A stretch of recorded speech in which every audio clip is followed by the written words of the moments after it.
Pernahkah kamu bertanya, kenapa ada orang yang sangat pintar, bergaji besar, tapi hidupnya selalu bermasalah soal uang? Sementara ada juga orang dengan penghasilan biasa saja, tapi hidupnya tenang dan perlahan membangun kekayaan. Jawabannya bukan soal seberapa pintar seseorang, tapi bagaimana cara dia berpikir tentang uang. Dalam video ini, kita akan membahas 7 aturan keuangan dari buku The Psychology of Money karya Morgan Housel. Aturan sederhana, tapi dampaknya sangat besar untuk masa depan finansial kita. Aturan pertama, uang lebih banyak ditentukan oleh perilaku, bukan kecerdasan. Banyak orang mengira keuangan adalah soal hitungan dan logika. Padahal, keputusan uang sering dipengaruhi emosi.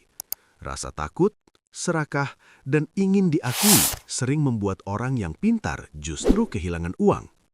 Sebaliknya, orang biasa bisa sukses karena disiplin, sabar, dan tahu kapan harus berhenti. Mengontrol diri jauh lebih penting daripada menguasai rumus keuangan. Aturan kedua, setiap orang punya cara pandang berbeda tentang uang. Cara kita melihat uang dibentuk oleh pengalaman hidup, masa kecil, kondisi keluarga, dan pengalaman gagal atau sukses sangat mempengaruhi keputusan finansial. Orang yang pernah hidup susah cenderung lebih berhati-hati. Orang yang tumbuh di masa ekonomi bagus sering merasa risiko itu kecil. Karena itu, jangan menilai keputusan keuangan orang lain tanpa tahu latar belakangnya.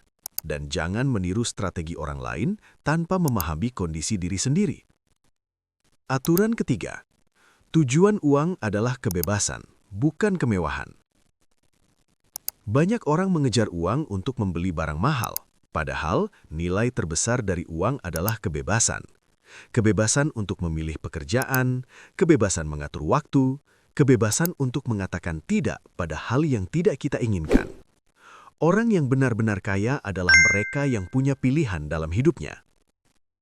Aturan keempat, kekayaan sejati sering tidak terlihat. Banyak orang terlihat kaya karena apa yang mereka pakai dan pamerkan. Tapi kekayaan sejati justru adalah uang yang tidak dihabiskan. Orang yang hidup sederhana belum tentu miskin, dan orang yang terlihat mewah belum tentu aman secara finansial. Jangan iri pada apa yang terlihat, karena kekayaan yang paling kuat biasanya tidak tampak. Aturan kelima, bertahan lebih penting daripada cepat kaya. Tujuan keuangan bukan menjadi kaya dalam waktu singkat. Tujuan sebenarnya adalah tetap aman dan stabil dalam jangka panjang. Banyak orang gagal bukan karena strategi yang salah, tapi karena tidak siap menghadapi masa sulit. Dalam keuangan, bertahan hidup lebih penting daripada menang besar sekali. Aturan keenam, keajaiban uang datang dari waktu, bukan kepintaran. Bunga berbunga bekerja karena kita jenius, tetapi karena kita memberi waktu. Sedikit uang yang diinvestasikan sejak dini bisa mengalahkan uang besar yang datang terlambat. Mulai sekarang jauh lebih penting daripada menunggu sempurna. Aturan ketujuh, ketenangan lebih berharga daripada keuntungan maksimal. Tidak semua keputusan keuangan harus menghasilkan angka tertinggi. Jika sebuah keputusan membuat kita stres dan sulit tidur, maka harganya terlalu mahal. Keuangan yang baik adalah yang membuat hidup tenang, bukan yang membuat kita terus cemas. Penutup, uang mungkin tidak bisa membeli kebahagiaan, tapi cara kita mengelolanya bisa menghindarkan banyak masalah. 7 aturan ini sederhana, namun jika diterapkan secara konsisten, bisa mengubah hidup finansial dalam jangka panjang. Terima kasih sudah mendengarkan, sampai bertemu di pembahasan berikutnya.